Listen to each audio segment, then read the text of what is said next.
Make America Great Again, my comment is, do you accept that that could possibly be construed as a racist remark? And most people, a lot of people go, how could that be racist? Make America great again? I said, so just ask yourself from an African-American experience, when was it ever great in America for the African-American? When was it great? So if you're making it great again, it's not including them. So it's to teach us in the woke world to open up and accept the possibilities that our privilege has created blind spots for us. And maybe I haven't seen what is really happening yet in all my years. David, you better do that, baby. Or Bryan, I'm talking about David. I got David and Bryan. Bryan, you better do that. We need to get Marissa Sachi. We need to get Bryan on Unbossed. What you just witnessed was actor, now frequent right-wing challenger Bryan Cranston on the latest episode of CNN's Who's Talking to Chris Wallace. Well, you better believe it was Bryan Cranston talking to Chris Wallace. His Bryan's Fury took on the MAGA slogan and called it exactly what it is, racist. And he's absolutely right. Make it great again. It depends on where you were when that again, again, doesn't work for black folks, right? That doesn't work for women, doesn't work for a whole lot of folks to make it great again, to go backwards, doesn't make it work. And he said it as a reminder to people to open up and accept the possibilities. This is what the man said, that our privilege has created blind spots for us. And maybe, just maybe, I haven't seen what is really happening in all my years. Bryan Cranston, you did, and you said that. And Cranston has been a vocal opponent of Trump in the past. He was applauded and criticized online for his latest opinion. Let's put this up. Bryan Cranston is the perfect example of using your privilege to spell things out logically and clearly. Please listen to his assessment of why MAGA is inherently racist. Bravo. And then the next from Bryan Cranston is an absolute legend. MAGA is a racist trademark from the African-American perspective. When was America great? You better go on and lay that down like it ain't never been laid down.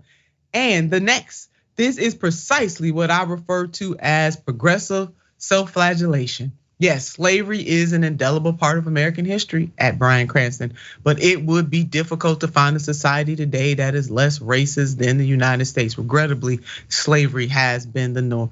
Just don't get it. I'm trying not to bring out the fire extinguisher today, so I'm just gonna move on for that. And remember, Bryan was asked about having discussed critical race theory with Bill Maher earlier this month, where he stated, I think it's imperative that it's taught that we look at our history much the same. I think that Germany has looked at their history, involvement in the wars 1 and 2, and embrace it and say this is where we went wrong. This is how it went wrong, and this is why it can't go wrong again. And then his next statement, I think they have done a very commendable job in doing so, but the United States really hasn't. You present it and say, well, 400 years of slavery, but we're moving on. And it's like, no, let's really discuss it. How did this happen? How did we get to a point where we treat other human beings as slaves, as enslaved people? I mean, Bryan is dead on it. And African Americans, unfortunately, are always asked to get over it. No other group is asked to get over it, but they always want black folks, black Americans to get over it. So I really appreciate Bryan laying this out and being a strong ally on this point. Senator Turner, I was a huge Bryan Cranston fan before I sort of knew where his political views were. Breaking Bad is one of my favorite series of all time, and I loved, the role that he played and all that. So I think this is brilliant that Bryan Cranston, of all people, who has had such a huge platform over the last 10 years, that he's the one speaking this and saying it, because we do need more people, more white people saying this, because I think it's, a lot of us feel, for example, one of the things that I do a lot at Rebel HQ is we do a lot of police interaction videos. cameras, in part because there's so many cameras that are out there now. It's easier to record police brutality, police racism, black people being treated unfairly. When I hear "Make America Great Again," in that context, is it, oh, wait a second, was it greater before we had the cameras, before we had the ability to hold police accountable and responsible for their actions? Of course not. It's greater now that we're having more transparency. But there's this whole group of people in our country who think, oh no, we need to turn the clock back. And I think, to what?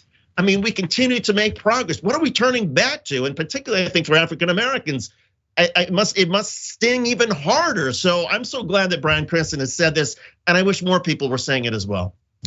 Yeah, I do too. I got to give it to him because it's so hard, especially when you're in that profession or any profession. People come after you. They try to stop you from getting work when you're speaking the truth. So definitely applaud him for using his stature to bring attention to these facts that we got a lot. We need truth and reconciliation in this country. We have not done it. And it doesn't diminish any group of people to tell the whole truth about America's history. In fact, it should bring us together and make us want to do things that advance this nation, to have understanding one to another. Doesn't hurt anybody. Only if you're a white supremacist would this hurt. But if you're not a white supremacist, baby, you ain't got nothing to worry about. Let's rock and roll together and truly make America great.